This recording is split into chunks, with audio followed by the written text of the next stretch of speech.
Top quality और consistent performance के लिए सिर्फ सिल्वर पंप्स। टॉप क्वालिटी और कंसिस्टेंट परफॉर्मेंस के लिए सिर्फ सिल्वर पंप्स, नाम याद रखना। पुणे महानगरपालिकेमध्ये नगरविकास खात्याच्या अनुषंगाने, समाज कल्याण खात्याच्या अनुषंगाने आणि पीएमपीच्या विषयामधल्या काही विषयासाठी आज ही आढावा बैठक महानगरपालिकेमध्ये मी घेतली।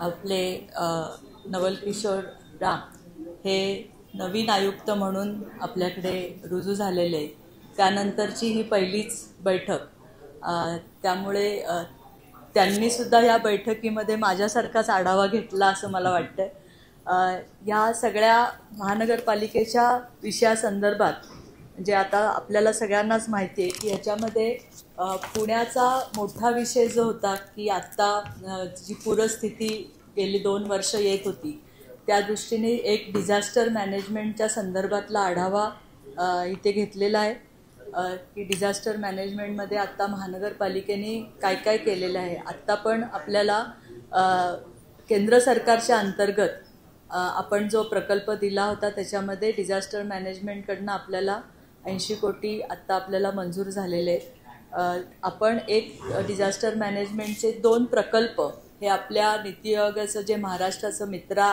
म्हणून आहे त्याला पण आपण सादर केलेले आहेत। तिथून पण आपल्याला ह्या गोष्टीसाठी काही पैसे मिळतील आणि महानगरपालिकेने जवळजवळ माझ्या मते की सगळा मिळून त्याच्यामध्ये 600 ते 700 कोटीचा प्लॅन आत्ता केलेला आहे आणि त्याची कामं ऑलरेडी सुरू केलेली आहेत।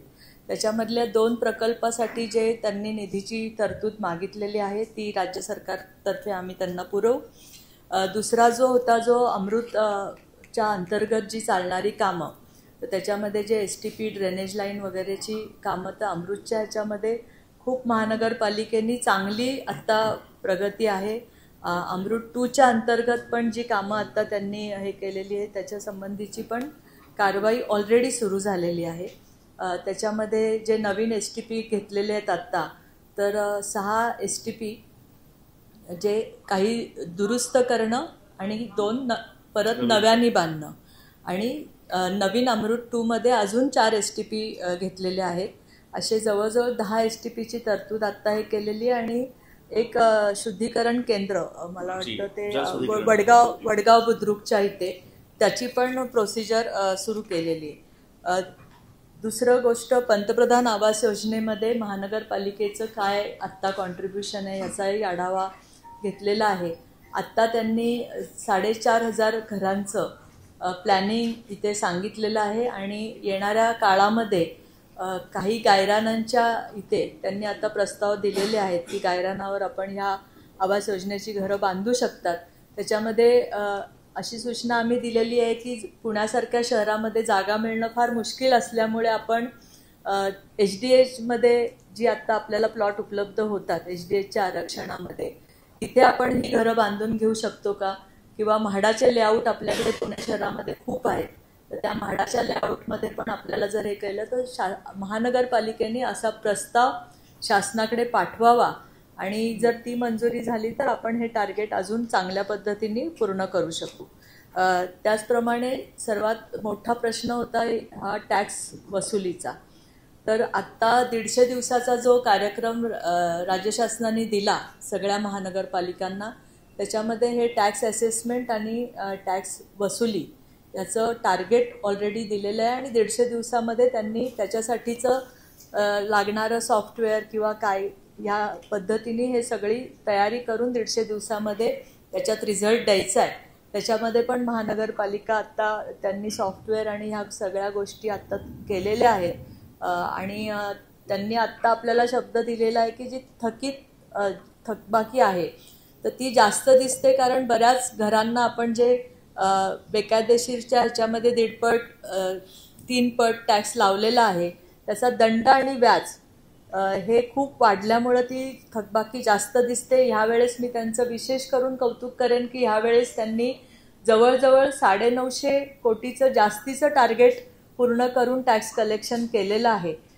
पण अशा ज्या काही गोष्टी आहेत की ज्याच्यामुळे नागरिक टॅक्स भरूच शकत नाही, ज्यांना 1.5-2 लाखाचे बिलं आलेले आहेत, त्याच्यासंबंधी त्यांनी काहीतरी आत्ता विशेष बाब म्हणून शासनाला त्याच्यामध्ये रिलॅक्सेशन देण्यासंबंधीची प्रस्ताव पाठवावा आणि त्या धर्तीवर जर ह्या लोकांचं दंड व्याज कमी करता आलं तर ते टॅक्स कलेक्शन पण वाढेल, अशा सूचना या निमित्तानं आपण आत्ता महानगरपालिकेला दिलेल्या आहेत. त्याचप्रमाणे आपलं लहुजी साळवे स्मारक आणि सावित्रीबाई फुले राष्ट्रीय स्मारकाचा दोन्हीचा आढावा झालेला आहे.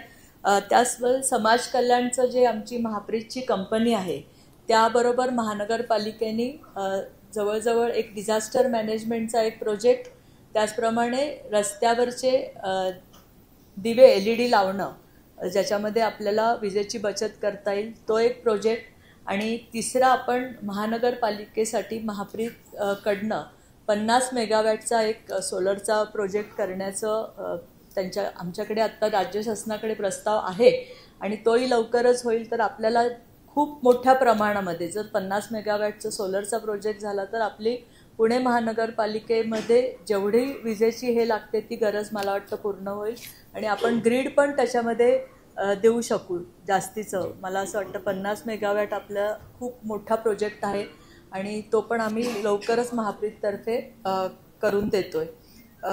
PMPLच्या बसेसच्या संदर्भामध्ये आत्ता जी PMची योजना होती इलेक्ट्रिक बसेसची, त्याच्यामध्ये 200 बसेसचं प्रपोजल PMPLनी दिलेलं आहे आणि त्या इलेक्ट्रिक बस आपल्याला मिळतील.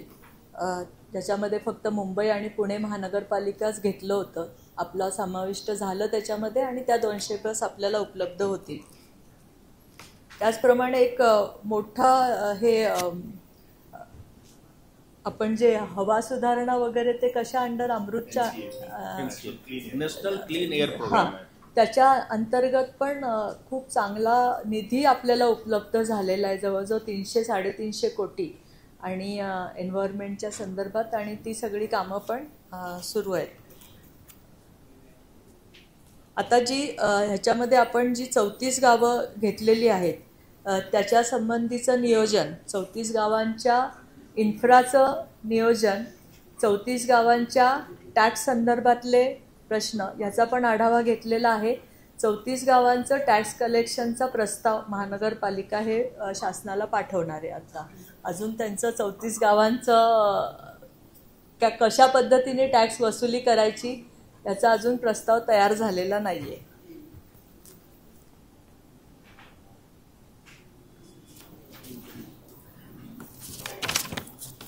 याच पद्धतीने एक जो नेहमीचा रेग्युलर विषय असतो की महानगरपालिकेमध्ये वाढणारी अतिक्रमणं, बेकायदेशीर बांधकामं, बेकायदेशीर फ्लेक्स, बेकायदेशीर होर्डिंग्स, किती पण चांगले रस्ते केल्यानंतर सुद्धा रस्त्यावर बसणारे अनाधिकृत विक्रेते, पथारीवाले या संबंधीच्या सूचना पण आता आयुक्तांना केलेल्या आहेत आणि मला पूर्ण खात्री आहे की PMOमधनं परत एवढे वर्ष काम करून आपल्याकडे परत नवल किशोरजी इथे आलेले आहेत आणि पुण्याची सिटी ही क्लीन करण्याची जबाबदारी आम्ही त्यांना दिलेली तर ती पार पाडतील अशी मला आशा आहे. कारण PMOत काम केल्यानंतर तेवढ्याच डेअरिंगने पुणे शहरासाठी पण ते काम करतील ही अपेक्षा पण मी इथं व्यक्त केलेली आहे.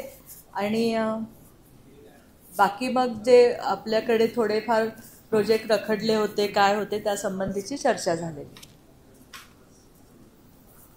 रखडलाय 34 गावांचा 32 गावांचा फक्त मीटिंग होत आहेत. तुम्ही लोकसभा निवडणूक काढून घेतली, विधानसभा काढली, वर्ष झाले. पुणेकर आता तुम्ही कौतुक करताय, पुणेकरांनी 1000 कोटी भरले, म्हणजे पुणेकरांवरच भारता नाही. आता आमचा त्याचा प्रस्ताव चालू आहे आणि आम्ही निवडणूक आयोग निवडणुका काढून घेतो, आम्ही नाही काढून घेत.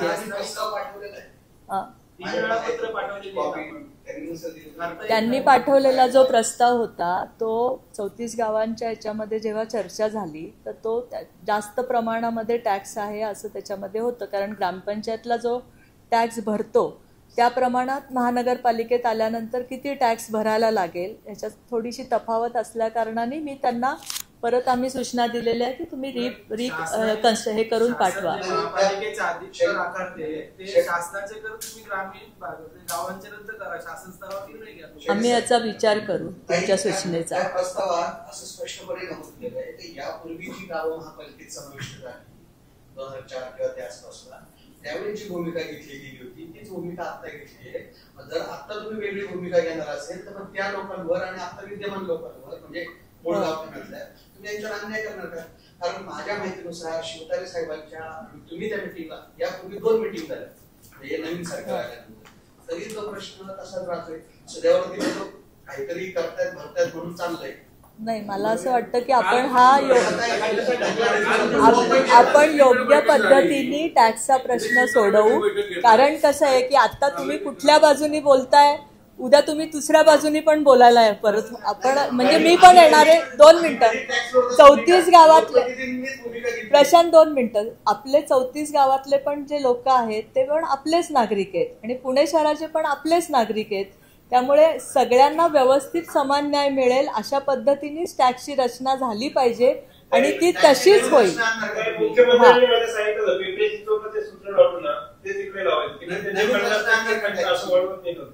आता सूचना जशा तुम्ही दिल्यात तशा सूचना मी पण आता पहिलीच मीटिंग आहे, मी पण तशा सूचना दिल्यात आणि आपण व्यवस्थित न्याय देऊ.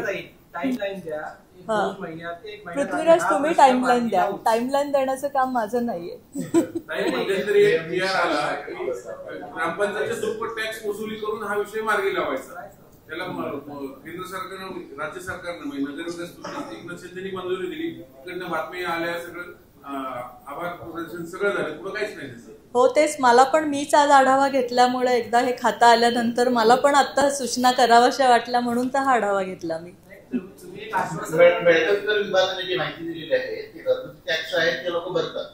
जे काही प्रश्न आहे तो व्यावसायिक टॅक्स आहे. मग व्यावसायिकांसाठी का हा विषय असा असं काही नाहीये की व्यावसायिक आणि घरगुती सगळ्यांचे टॅक्स पेंडिंग आहेत. बऱ्याच ठिकाणी दंडव्याज लागल्यामुळे टॅक्स भरला पण जात नाहीये. तो पण थकीत खूप दिसतोय. त्यामुळे त्याच्यामध्ये तुम्ही काही डिस्ट्रीब्युशन असं करू शकत नाही. तुमच्या मंत्रालयाने प्रत्येक गावाला 5-5 कोटी जाहीर केले, ते आपलेच आहेत म्हणून टॅक्स पण भरावा नाही. कोणी? आम्ही शासनाने?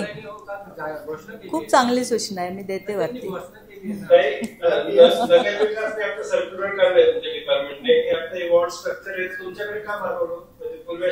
कशाचं? वॉर्ड स्ट्रक्चर जे आता होणार आहे ते निवडणूक आयोगाने जमा करतात, पण यावेळेस आपण नगर विकासाकडे काय मागवलं असेल? नाही, त्या हरकती सूचना हे युडीज डिपार्टमेंट घेतं, त्याच्यानंतर ते निवडणूक आयोगाला जातं. कमिशनर इलेक्शन कमिशनर नाही, आता कमिशनर पाठवतील. हरकती सूचना नेहमी युटी डिपार्टमेंटच घेतं. त्याच्यात नव्याने काहीच नाही. मला माहिती नाही, मी निवडणूक आयोगाच्या कामकाजात जास्त लक्ष घालत नाही. मी म्हणलं ना, मी निवडणूक आयोगाच्या याच्यात जास्त लक्ष घालत नाही. जेव्हा माझ्याकडे युडीला येईल तेव्हा मी बघेल ते. सीमा भिंतीचे पैसे 150 कोटीचे मागे परत गेलेत, आता तुम्ही डिझास्टरचं घेतलंय. त्याच्या संबंधीची पण चर्चा झाली. त्यांनी 150 कोटीचा प्रस्ताव आता नगर विकासला पण दिलेला आहे. मी त्यांना सूचना पण 200 कोटीचा आणि मी त्यांना सूचना केलेली आहे की मित्रामध्ये पण डिझास्टर मॅनेजमेंटला आम्ही देतो, तर तिथे पण आता भिंतीचा प्रस्ताव ते पाठवतील. पुणे कॅपिटल मेट्रोचं ते स्टेशन जे ऍडिशनल प्रपोज केलं त्याचा खर्च युडी उचलणार कसं का महापालिकेने भरायचं? नाही, जो त्याच्यामध्ये असतो ना की केंद्र सरकारचा हिस्सा, राज्य सरकारचा हिस्सा आणि नाही, कारण तो 2 मध्ये आहे, त्यामुळे त्याच्यात वेगळा काहीच होणार नाही. जेवढा खर्च, म्हणूनच ते प्रपोजल आपल्याला परत हे करायला लागले. 1 स्टेशन 2 स्टेशन वाढवल्यामुळे 2 वाढवले. आपण खडक हे बोलताय ना आपलं कात्रज स्वारगेटचं 2 स्टेशन वाढवले, म्हणून आपल्याला थोडंसं परत ते करायला लागलं.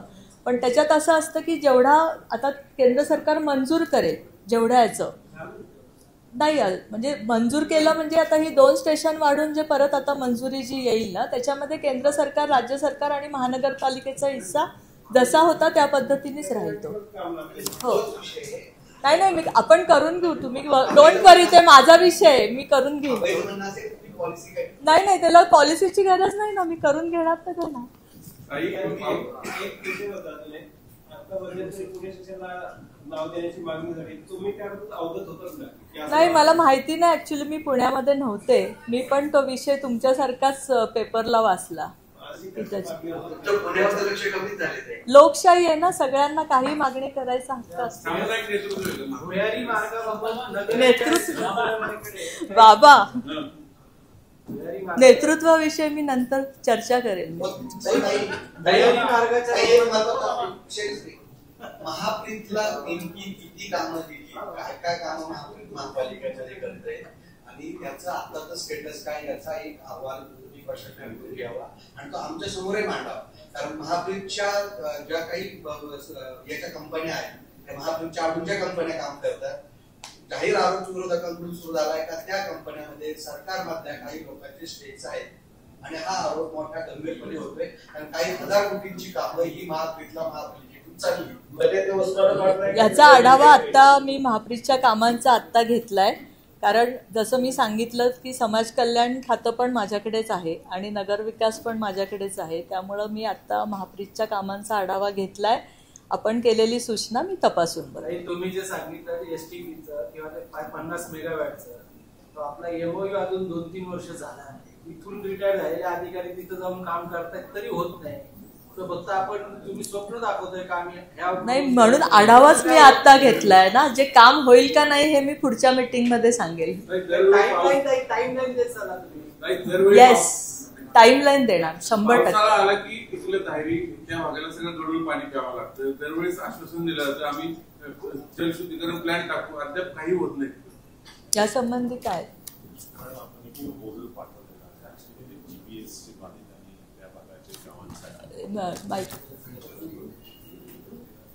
ते जे समावेश गाव झालेले आहे आणि स्पेशली जे गाव जिथे जीबीएस चे पेशंट्स आढळले होते त्याच्यासाठी त्यावेळेस माननीय डीसीएम सरांनी अनाऊन्स केला होता की फंडामधून ते स्पेशल तरतूद करणार आहे. तो तसा मी प्रपोजल त्या 7-8 गावांसाठी प्रपोजल मी शासनाला पाठवलेला आहे. त्याचे एस्टिमेट सुद्धा एस्टिमेट कमिटीमध्ये मंजूर झालेले आहे.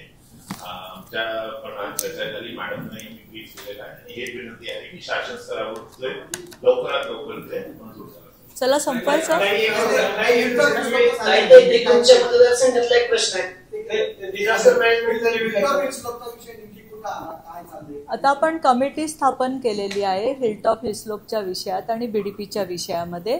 कमिटीचा अहवाल आल्यानंतर त्याच्यावर बोलू. डिझास्टर मॅनेजमेंटची मीटिंग घेते म्हणजे रिव्ह्यू घेतला पैसे सँक्शन केले 300 कोटी पुणे महापालिकेला. त्याचे चार्जेस नाही अजून आपल्याला स्टेटकडे आलेच बहुतेक. आता दिले ना, सांगितलं मी आता सांगितलं ना 80 कोटी रुपये हे झाले. हा, मंजूर झाले ना. प्रश्न असा आहे काही सातत्यानं भाजपवर आता गंभीर आरोप व्हायला सुरुवात झाली. आधी पालिकेतून आरोप झाले, काल जे प्रकरण झालं ते आपण सगळ्यांनी बघितलं. भाजप पदाधिकाऱ्यांवर वारंवार हे होत आहेत आरोप.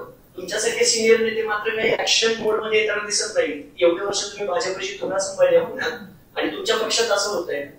नाही, मला असं वाटतं की ज्या पद्धतीने व्यवस्थित कारवाई व्हायची त्या पद्धतीने झाली. पोलिसांनी हे केस दर्ज केले. त्याच्यानंतर भारतीय जनता पार्टीकडे त्यांनी राजीनामा सपूर्द केलाय, तो तुमच्या अध्यक्षांनी स्वीकारलाय. त्यामुळे जी प्रोसिजर व्हायला पाहिजे होती ती सगळी झालेली आहे.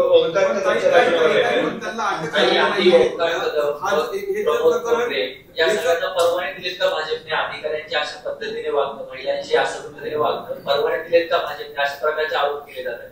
आता विरोधकांना आरोप करण्याची त्यांचं कामच आहे आणि आता महानगरपालिकेच्या निवडणुका येत आहेत. त्यामुळे आता हे दिवसेंदिवस आरोप वाढतच जातील. त्याच्यामध्ये विरोधक आरोप करतायत अशा पद्धतीने हे काय नाही. एकाने विचारलं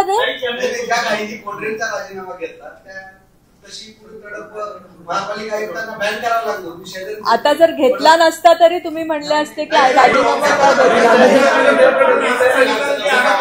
काय एकाने बोला बाबा, मला आठवण लक्षात काय एकाने सांगा. कुणाचं? हे ओंकार कदमचं प्रकरण. ओंकार कदमवर पक्षाने काय नाही नाही, तो वेगळ्या प्रकरणावर बोलतोय, तुम्ही वेगळ्या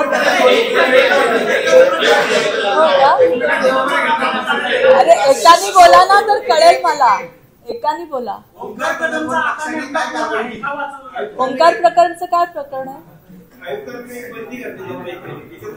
त्यांनी आरोग्य विभागाच्या महिला अधिकाऱ्यांसोबत नाही नाही, मला खरंच माहिती नाही. असा केला गेला की त्यांनी ताईकडे काय झालं? आरोग्य विभागातल्या ज्या महिला अधिकारी आहेत ना, जो मालिकेत येत होता, त्यांनी आपल्या आरोग्य विभागातल्या महिला अधिकाऱ्यांची छेड काढल्याचा आरोप केला गेला. राज्य महिला आयोगानं आदेश दिल्यानंतर आयुक्तांनी त्यांना बंदीची कारवाई केली. त्यानंतर देखील गुन्हा दाखल करण्यात आला शिवाजीनगर पोलीस स्टेशनला. पण कारवाई पक्षाकडून कारवाई झाली, गुन्हा दाखल झाला. मग ओंकार कदमला कुणाचा भय?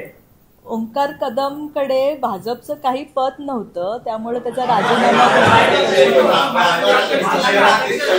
नाही. आमची बॉडी बरखास्त झाली आता, आमची बॉडी बरखास्त झाली आधीच, काहीच नाही आता. एक जण बोला ना, जसं काय मीच ओंकार कदम आहे असे बोलतायत.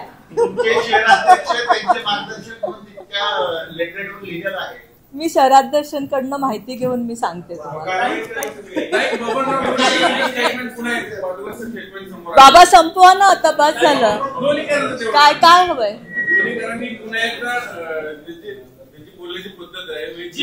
कोणाची?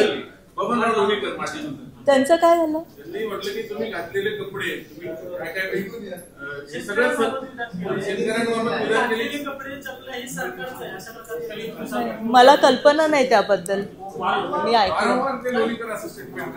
म्हणजे लोणीकरांना जाऊन विचारा ना का स्टेटमेंट नाही. शेवटचा प्रश्न नाही. खासदार मेधा कुलकर्णींनी पुणे रेल्वे स्टेशनला बाजीराव पेशव्यांचं नाव द्यावं अशी मागणी केली. त्यानंतर ठाकरे गटाकडून कोथरूडच्या बाई अशा प्रकारचे फ्लेक्स लावण्यात आले शहरभरात.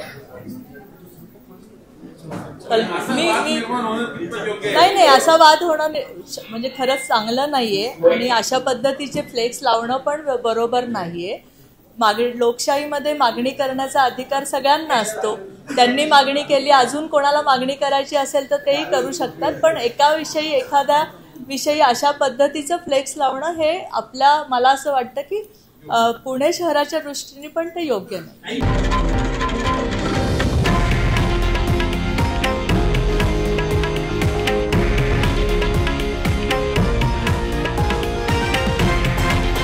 हे आहे देशातील नंबर 1 न्यूज नेटवर्क आणि आपण पाहत आहात TV9 मराठी, एकमेव.